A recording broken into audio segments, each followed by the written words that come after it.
बिहार में आखिरी चरण का मतदान हो चुका है। अब ऐसे में देखिए कुल मिलाकर के 66.91% जो मतदान है वो हुआ, जो कि अगर मैं पिछले 2020 की चुनाव की अगर मैं बात कर लूं तो उससे तकरीबन 9.60% यहां पर ज्यादा है ये मतदान।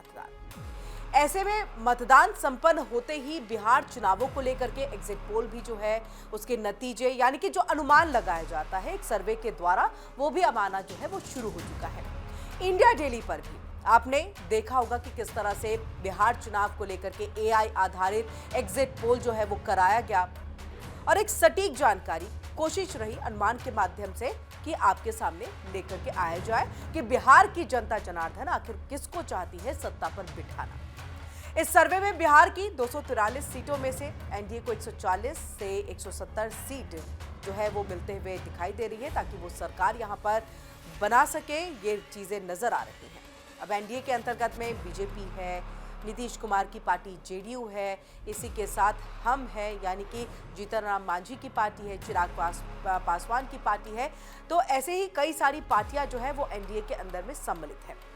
इन सब के बीच में आपको ये बताएं, हम वापस से जो है आंकड़ों पर जाएंगे, बताएंगे कि क्या कुछ जो है एआई के जरिए जो एग्जिट पोल यहां पर इंडिया डेली की तरफ से कराया गया है तो आंकड़े क्या कुछ बता रहे हैं, कौन कौन से ऐसे सवाल पूछे गए थे जिसके जरिए जो है ये आंकड़े यहां पर सामने आए हैं और इसमें कितनी सटीकता जो है वो दिखाई देती है, वो सब कुछ जो है क्लियर होगा 14 नवंबर को यानी कि कल जब नतीजे घोषित किए जाएंगे। इन सब के बीच में देखिए कि सबके अपने अपने दावे हैं, अपने अपने वादे हैं, एकदम जो भरा गया है चुनावी दौर में रैलियों के दौरान, उन सबको देखते हुए यहाँ पर चाहे एनडीए की पार्टी हो या फिर बात यहाँ पर महागठबंधन की पार्टियों की हम कर ले तो हर कोई यही कह रहा है कि ये बम्पर वोटिंग जो है वो इसका फायदा हमें मिलेगा क्योंकि एंटी इनकम्बेंसी का फैक्टर यहाँ पर चल रहा है। ये बात महागठबंधन की तरफ से आरजेडी और कांग्रेस की तरफ से ये कहना है। लेकिन वहीं आंकड़े या फिर पैटर्न को हम थोड़ा सा देख लें क्योंकि अब के वक्त में वो चीजें रही नहीं कि 2 बार के कार्यकाल के बाद तीसरी बार जब चुनावी मैदान में कोई भी सत्ताधारी पार्टी होती है तो उसको एंटी इनकम्बेंसी फैक्टर का जो है वो सामना करना पड़ता है। अब वो फैक्टर जो है कारगर नहीं होता है, वो काम यहाँ पर नहीं आ पाता है। ऐसी भी तस्वीर जो है वो निकल करके आती है। हरियाणा इसका सबसे बड़ा उदाहरण जो है वो निकल करके आया था। 67% से ज्यादा यहाँ पर जो है वोटिंग हुई थी और एक बार फिर से बीजेपी की वहां पर सरकार बनी है। अब ऐसे में कई और फैक्टर्स भी हैं, महिलाओं का फैक्टर है, युवाओं का फैक्टर है, विकास का फैक्टर जो कि एनडीए की तरफ से दावा किया जा रहा है कि हमने तमाम जो है यहाँ पर विकास के बयार बहाए हैं। तो ये सारे फैक्टर्स जो है वो फायदा करेंगे आपको एनडीए की सरकार बनाने में। महागठबंधन का ये कहना है कि रोजगार के लिए जो 17 महीने में उप मुख्यमंत्री के तौर पर तेजस्वी यादव ने काम किया था वो यहां पर जो है बहुत ज्यादा फायदा देगा और एक बार फिर से जो हमने ये रोजगार देने का दाव चला है वो यहां पर बेनिफिट देता हुआ दिखाई देगा। चलिए अब एआई के जरिए जो एग्जिट पोल इंडिया डेली ने कराया है उसका हम जिक्र कर लेते हैं। शुरुआती दौर में हमने आपको थोड़ा बताया था कि 243 सीटों में से एनडीए 140 से 170 सीट को जीत करके जो है बिहार में सरकार बनाते हुए दिखाई देता है और ऐसे में एनडीए के अंतर्गत में बीजेपी को 70 से 90 के करीब। अब देखिए इसको भी हम यहाँ पर जो है वो तोड़ते हैं तो बीजेपी को एनडीए के अंदर में बीजेपी है, जेडीयू है, हम है, चिराग पासवान की पार्टी है, एलजेपी पार्टी है, तो इनको कितनी कितनी सीटें मिल रही है। देखिए बीजेपी को 70 से 90 सीटें मिलते हुए जो है वो दिखाई देती हैं। जेडीयू की बात कर ले 30 से 40 के करीब है यहाँ पर, हम 2 से 5 पर है और चिराग पासवान जिसने लोकसभा में बहुत बेहतरीन प्रदर्शन जो है उनकी पार्टी ने किया था 14 से 18 सीट यहाँ पर मिलते हुए और आरएलएम को जो है 3 से 4 सीट मिलने की यहाँ पर उम्मीद जो है ये हमारे एग्जिट पोल के जरिए जो है वो यहाँ पर दिखाया गया। अब देखिए बात महागठबंधन की कर लेते हैं। इसमें बात निकल करके आ रही है कि कांग्रेस का हाल बुरा है। महागठबंधन की बात करें तो देखिए 60 से 90 सीटें इन्हें मिलने की उम्मीद है जो कि दम जैसा भरा जा रहा है उस पर खरे उतरते हुए चीजें नहीं दिखाई दे रही हैं। ये नंबर्स उस पर खरे उतरते नहीं दिख रहे हैं। इसमें आरजेडी को 55 से 70 और वैसे भी हमने देखा है 74 के करीब इससे पहले यानी कि 2020 में आरजेडी ने सीटें वो लेकर के आई तो उस वक्त में ये सबसे बड़ी लार्जेस्ट पार्टी के तौर पर कांग्रेस को 7 से 12। मुकेश सहनी जो कि उप मुख्यमंत्री का चेहरा है महागठबंधन की तरफ से, वीआईपी उनकी पार्टी है, उसको 4 से 5। सीपीआई जो है देखिए 4 से 8, और सीपीआई एम की अगर हम बात कर ले तो 0, और खाता अगर खुल भी जाता है तो महज 1 सीट जो है उनके खाते में आएगी। और सीपीआई को देखिए 0 से 1 सीटें मिलते हुए यहाँ पर दिख रही हैं, यानी कि सीपीआई 3 भाग में एमएल है, एम है, और उसके बाद आपका सीपीआई का 0 से 1 सीटें अगर मिले तो वो संभावना यहाँ पर दिखाई देती है। लेफ्ट को देखिए 4 से 10 सीटें मिलने की उम्मीद जो है यहाँ पर एआई एग्जिट पोल के जरिए जो इंडिया डेली ने कराया उसके जरिए चीजें दिखती है। अब देखिए प्रशांत किशोर जो कि बहुत बढ़ चढ़ करके, पहले तो उन्होंने कईयों की सरकार बनाई, किस तरह की स्ट्रैटेजी, किस तरह का दांवपेच उन्होंने चला था कि कईयों की सरकार उन्होंने बना दी थी, लेकिन क्या वो खुद किसी पार्टी के लिए एक किंग मेकर की भूमिका में आ पाएंगे? तो ऐसा बिल्कुल नहीं है, उनका जादू नहीं चल पाया है। प्रशांत किशोर की जनसुराज पार्टी को देखिए 3 से 5 सीटें ही मिलने की उम्मीद जो है वो दिखाई देती है। और ऐसे में देखिए असदुद्दीन ओवैसी की भी हम बात कर ले तो AIMIM जो कि पिछले बार 5 सीटों के साथ, लेकिन 4 पर ठीक है, आरजेडी ने उसे अपने कब्जे में ले लिया था, या ये कहिए कि अपने तरफ का लिया था। इस बार 0 से मतलब 1 से 4 के करीब में AIMIM जो है अपना एक सीट जो है लेकर के आते हुए दिखाई दे रहे हैं। तो पहले से थोड़ा सा कम जो है वो असदुद्दीन ओवैसी का असर जो है वो बिहार के अंदर में दिखाई देता है। अब चलिए अन्य की भी बात कर लेते हैं, ये भी बहुत महत्वपूर्ण जो है अन्य हो जाते हैं, क्योंकि अगर किसी के पास 2 से 4 सीटें कम होती हैं तो इनको मिला करके जो है वो अपने सरकार को बना लेते हैं।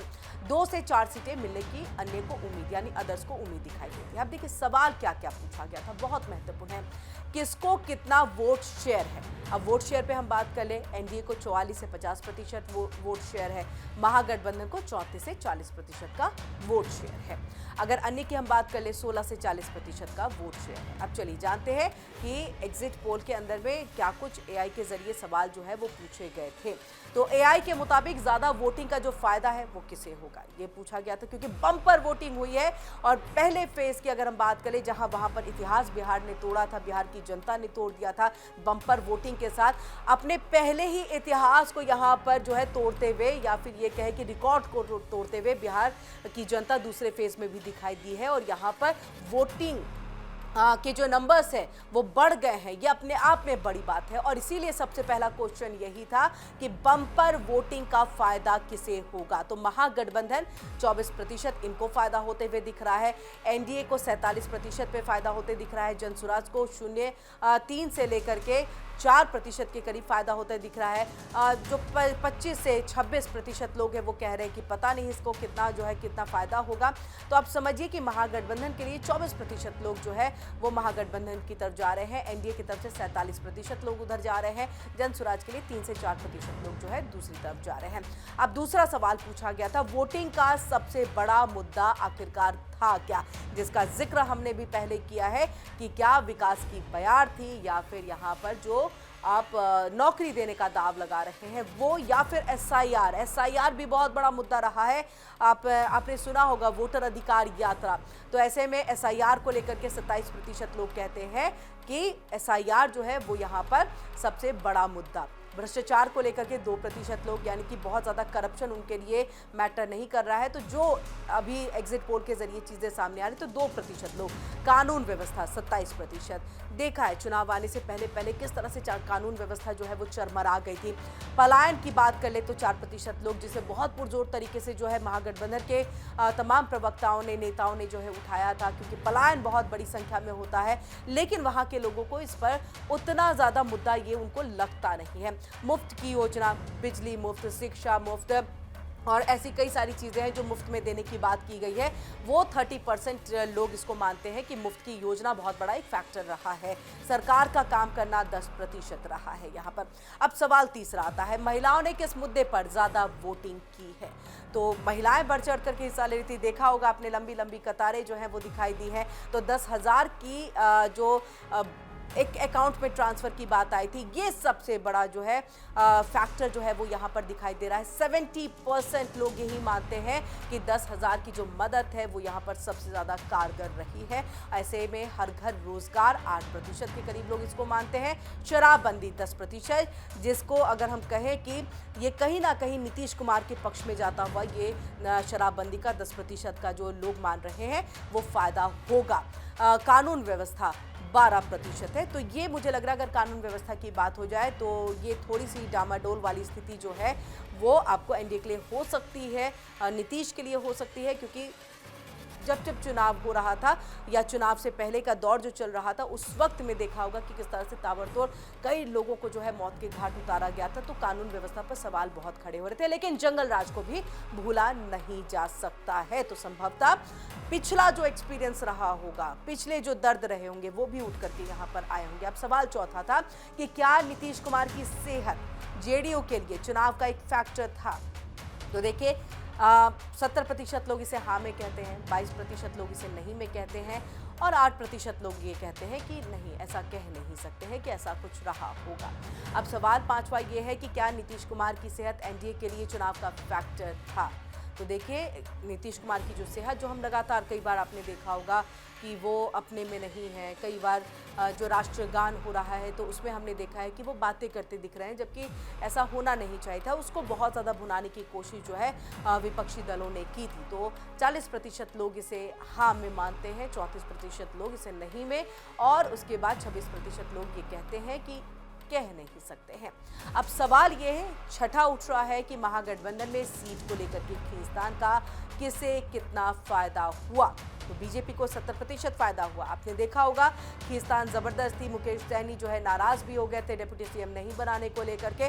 तो ऐसे कई सारी चीजें फैक्टर रहे थे। कांग्रेस ने देखिए आखिरी वक्त तक में कांग्रेस और आरजेडी के अंदर में जो है सीटों को लेकर के बात नहीं बन पा रही थी। तो इसका सीधा फायदा 70% लोग मानते हैं बीजेपी को, 20% लोग मानते हैं कि जेडीयू के खाते में है, 3% कांग्रेस के खाते में मानते हुए, और 0.6% आरजेडी के तरफ में, और वीआईपी के लिए जो है 2.4 या फिर 4 यानी 0.4% के करीब माना जाता है, और जीएसपी के लिए 2 से 4% के करीब। अब सवाल सातवां ये उठता है कि इस चुनाव में पीके क्या बन करके उभरेंगे। ये बहुत बड़ी बात है, क्योंकि देखिए ये तो पहला मौका जब चुनावी मैदान में इस तरह से जो है प्रशांत किशोर उतरे हुए हैं। किंग मेकर की भूमिका में क्या दिखाई देंगे, तो ऐसा 6% लोग जो है इस बात को मानते हैं।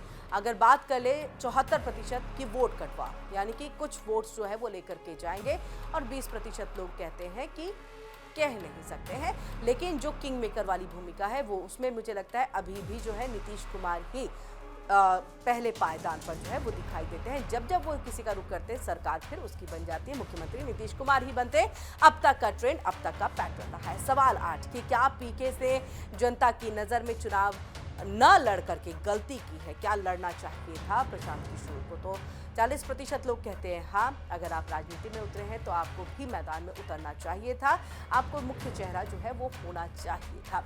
30% लोग नहीं मानते हैं, और 30% लोग कहते हैं, यानी कि एक मिलीजुली प्रतिक्रिया है इसको लेकर के कि हम कह नहीं सकते। सवाल 9वां उठ रहा है, नीतीश के कामकाज से जनता कितनी खुश है।